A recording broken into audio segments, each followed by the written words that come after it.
festivalcircuit.com and the director of the Austin Comedy Film Festival. We're about to have Austin Comedy Film Festival Fall 2022 next week. It's going to be our last screening of the year. We're super excited to screen so many funny films and videos that people have put together from around the world. Everything from funny music videos to series episodes to dark comedy, romantic comedy, horror comedy, sketch comedy, stand-up comedy, you name it. If it's got the word comedy in it, you're going to see it at the Austin Comedy Film Festival. We're putting together about 8 hours of screenings. You can come and go throughout the day and come enjoy yourself at Austin Film Society Cinema. Not only do we focus on films and videos that are already produced, but we also take a look at the screenplays of tomorrow, screenplays and teleplays of stories that hopefully will be made very soon. And we give out awards, and we take a long time to read the future work from people. And we're joined today, screenwriter Sean, my man's here to talk about his teleplay, which has been nominated for the Best Teleplay Award, and it's called Open. Hello, Sean. How are you? Hi. Thank you so much for having me. I'm great. Thank you.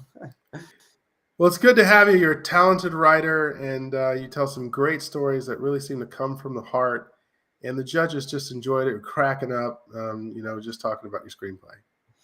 That is wonderful. I have put this together about a year and a half ago, and drafted it and redrafted it and wrote it and rewrote it.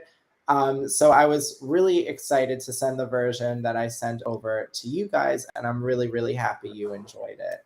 I really loved writing it. It was a really good sort of character exploration for me. So I'm just happy it resonated, and the jokes seem to have landed. Resonated, it did. And if you could give us a synopsis, I'm the guy who ruins the synopsis. So if I could put that in your hands, please tell us what it's about. Of course.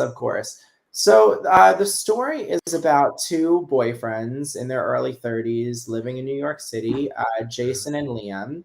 And Jason and Liam have been together for 5 years, and they are trying to figure what their next step is. And in a moment, actually at a friend's wedding, where Jason anticipates a proposal, Liam actually proposes an open relationship. And that sort of sends both lead characters, on this maybe tailspin exploration to figure out like what might be next, what the future looks like, and how, staying open, not just in your relationship, but in your like mindset, can change your life or sort of shift your perspective.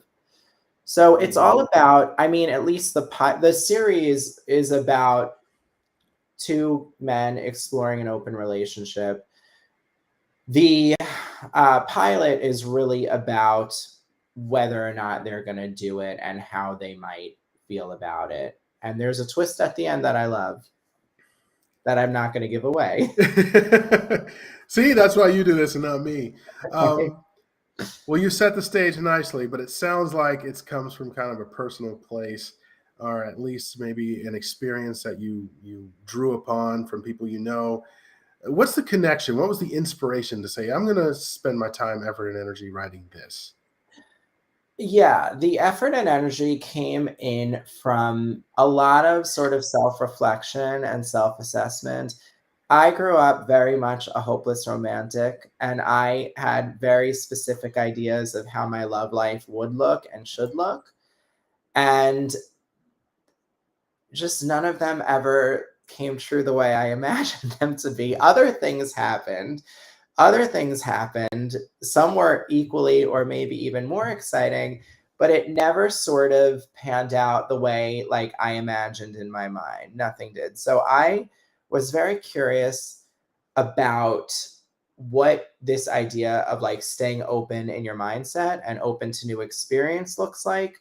And simultaneously, whenever I'm dating now, the concept of open relationships do come up, like sometimes very, very early in the conversation. And I'm not opposed to it, but I know it's something that, at least within the gay community, is very much discussed now, and people have their own stances on it and their own interpretation.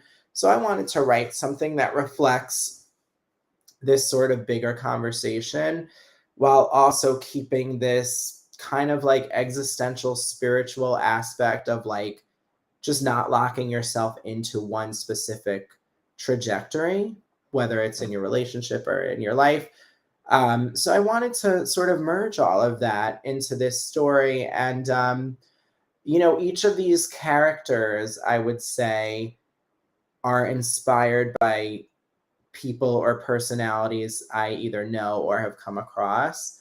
And one thing I'm super proud of are these characters, because I've like individually fallen in love with each of them, and I really try and like bring complexity and depth to all of them, no matter where they stand on the situation or the concept of open relationships in general. Interesting. Yeah. Well, let's talk about the future of this. It is a series, and so where are you with the series? Have you written more episodes? So I've outlined more episodes. I have a strong idea of where I'd like it to go. I imagine 6 to 8 episodes on maybe a season 1, followed by a season 2 of the same size, and each of them will sort of explore a different path within the concept. But it goes beyond like the sexual and the relational.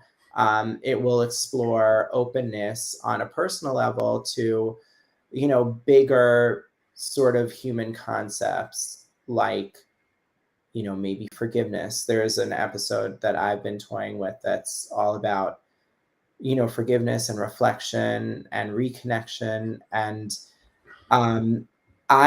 right now I'm trying to, my goal is to get a manager to help sort of get this up and running. Yeah, that's kind of my goal. I have like outlines and decks ready for it, and I would love to see people's interest in it. And I'll be honest, I'm continuing to rewrite the pilot and take people's notes into consideration. So that's kind of where I'm at. Yeah. Well, if someone is interested, what would be the best way to get in contact with you? The best way to get in contact with me would be, I guess, email. Should I give my email? It's very long. It's my No, well, we've linked your Instagram, the Sean Lev one. Is that okay? That's perfect. I just don't want all the bots to get your email, and you're going to be blaming me you're for right. years You to gotta come. watch out for that.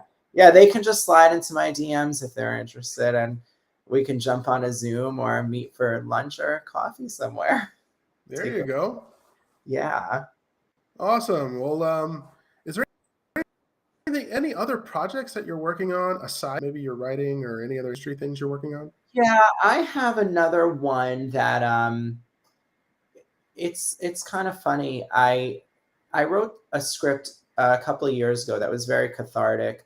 I had written Limp, which is the short film that I was like, putting through the festivals about 3 years ago, and that is a very personal story. It's about my experiences dating as a person with a disability. I have a muscular condition called cerebral palsy, and I had been working on this script maybe 7, 8 years ago and just sort of hacking at it and rehashing it and redoing it.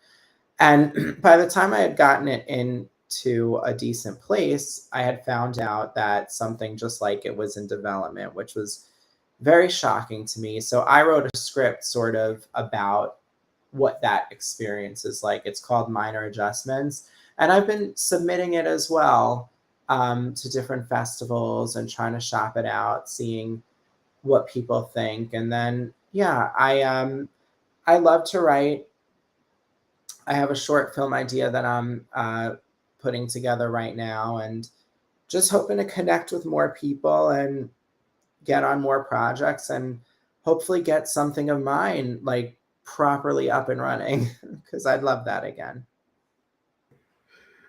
All right. Well, it's been good to get to know you and get to know your story. And thank you for being transparent about so many issues, when it comes to where the story comes from and your own personal health that you're dealing with.